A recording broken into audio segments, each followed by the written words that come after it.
اگرچہ Ertugrul Ghazi کا نام عثمانی سلاطین و خلفاء میں نہیں آتا، لیکن انہیں یہ اعزاز حاصل ہے کہ اس کی اولاد سے 37 سلاطین پیدا ہوئے جو 1299 سے 1922 تک یعنی 623 سال تک 3 براعظموں اور 7 سمندروں پر حاکم رہے۔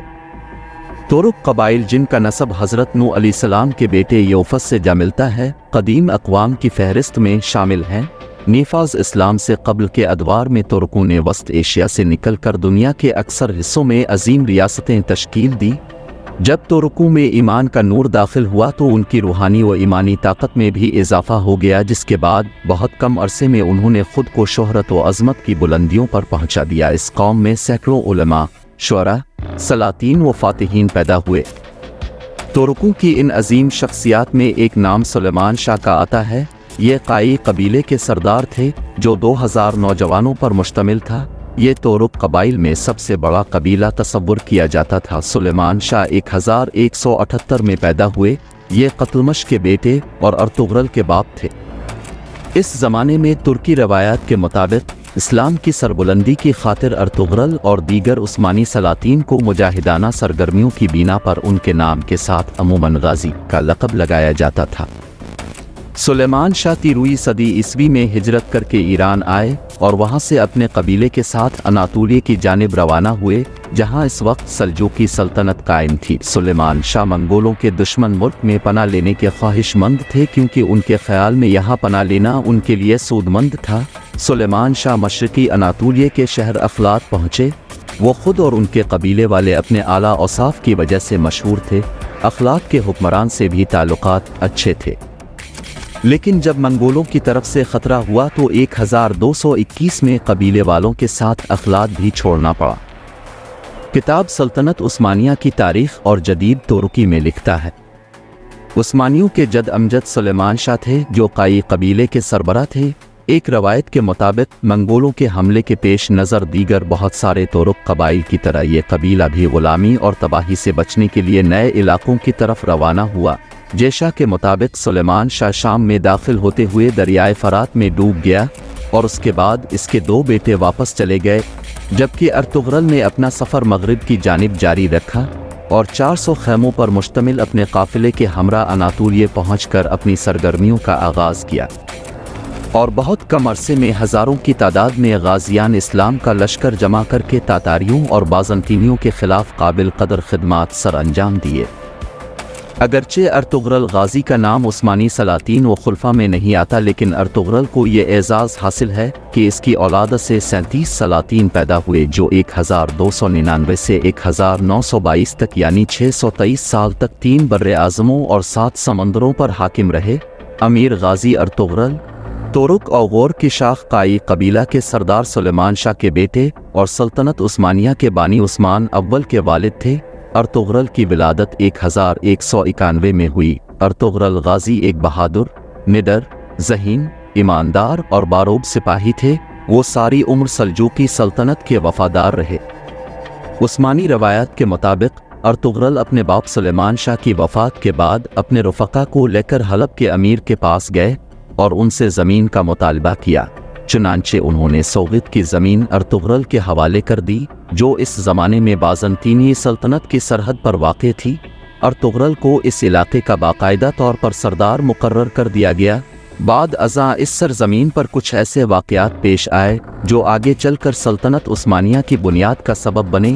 ارطغرل عمر بھر سلجوقی سلطنت کے وفادار رہے، لیکن بدقسمتی سے ان کی زندگی کے آخری ایام میں سلجوقی سلطنت آخری سانس لے رہی تھی اور منگول سلطنت نے پورے اناطولیہ پر قبضہ کر لیا تھا، جو اس کے لیے تشویش کا باعث تھا۔ ارطغرل کی آرزو تھی کہ وہ ایک عظیم الشان اسلامی سلطنت کا قیام عمل میں لائے، لیکن حالات اور زندگی نے وفا نہ کی۔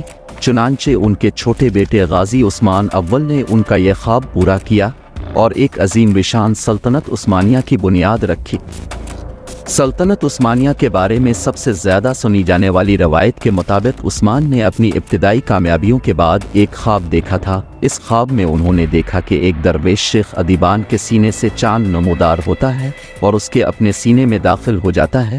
اس کے ساتھ ہی اس کے پیٹ سے ایک بہت بڑا درخت نکلتا ہے جس کا سایہ پوری دنیا پر چھا جاتا ہے۔ اس درخت کی شاخوں کے نیچے چشمے بہتے ہیں جن سے لوگ پانی پیتے ہیں اور کھیت سیراب کرتے ہیں۔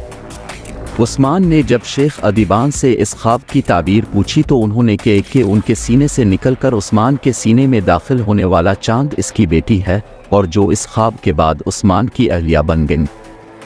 اس خواب کے بارے میں فنکل لکھتی ہیں کہ اس خواب کے واقعہ کے حق میں سلطنت عثمانیہ کے ابتدائی دور کے زمینوں کے کاغذات سے اندازہ ہوتا ہے کہ عثمان کے دور میں ادیب علی نامی بزرگ موجود تھے، اور اس بات کی شہادت بھی کتابوں میں موجود ہے کہ ان کی بیٹی عثمان کی 2 بیویوں میں سے ایک تھی۔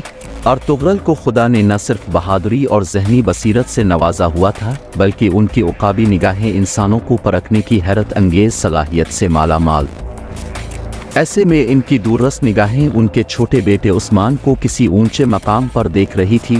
چنانچہ ارطغرل کی آخری نصیحت اپنے اس بیٹے کے نام تاریخ کے صفحات میں ہمیشہ سنہری الفاظ میں یاد رکھی جائے گی، جو یوں: میرے بیٹے عثمان، جو اپنے ماضی سے ناواقف ہو اپنے مستقبل سے بھی بے خبر رہتا ہے، اپنی تاریخ سے آگاہی حاصل کرو تاکہ تم مطمئن ہو کر آگے کی طرف قدم رکھ سکو۔ ہمیشہ یاد رکھنا کہ تم کہاں سے آئے اور تم نے کہاں جانا ہے۔ کیا عجیب داستان ہے کہ چرواہوں کا ایک خانہ بدوش قبیلہ جو جاڑے کے بے رحم موسموں میں قحط سے بچنے کے لیے حلب کے امیر سے ایک زرخیز پناہ گاہ میں قیام کا مطالبہ کرتا ہے، جو آگے چل کر ایک ایسی سلطنت کی بنیاد رکھتا ہے جو 7 صدیوں تک دنیا کی مضبوط ترین سلطنت کا رتبہ سنبھالے رکھتی ہے۔ ارطغرل جو منگولوں سے بھی لڑتا ہے اور صلیبیوں سے بھی نبر آزما رہتا ہے، وہ اغور تورک قبائل کو یوں ایک لڑی میں سموتا ہے کہ پھر چرواہوں کے اس قبیلے کی اپنی ایک سلطنت ہوتی ہے، اور غازی ارطغرل کا بیٹا عثمان اس سلطنت کا پہلا بادشاہ بنتا ہے۔ سلطنت عثمانیہ کا دائرہ دن بدن بڑھتا جا رہا تھا۔ عثمانی سلطنت کے تیسرے سلطان مراد اول نے یورپ میں فتوحات کے جھنڈے گاڑے، جبکہ 7ویں عثمانی سلطان محمد فاتح نے قسطنطنیہ فتح کر کے 1100 سال سے قائم بازنطینی سلطنت کا خاتمہ کر کے فتح قسطنطنیہ کے حوالے سے پیش گوئیوں کی تصدیق کر دی۔ ایک وہ وقت بھی تھا جب دارال سلطنت قسطنطنیہ استنبول تھا، اور مصر، اردن، عراق، شام اور حجاز مقدس کے علاوہ اکثر عربی علاقے خلافت عثمانیہ کے زیر نگیں تھے۔ فتح قسطنطنیہ 29 مئی 1453 کو سلطنت عثمانیہ کے فرمانروا سلطان محمد فاتح کے ہاتھوں بازنطینی سلطنت کے ساتھ قسطنطن یازدہم کی حکومت کا بھی خاتمہ ہو گیا، اور قسطنطنیہ ملت اسلامیہ کے قلب کے طور پر ابھرا۔ شہر کے مرکزی گرجے آیا صوفیہ کو مسجد میں تبدیل کر دیا گیا، اور شہر میں مسیحیوں کو پرامن طور پر رہنے کی کھلی اجازت دی گئی۔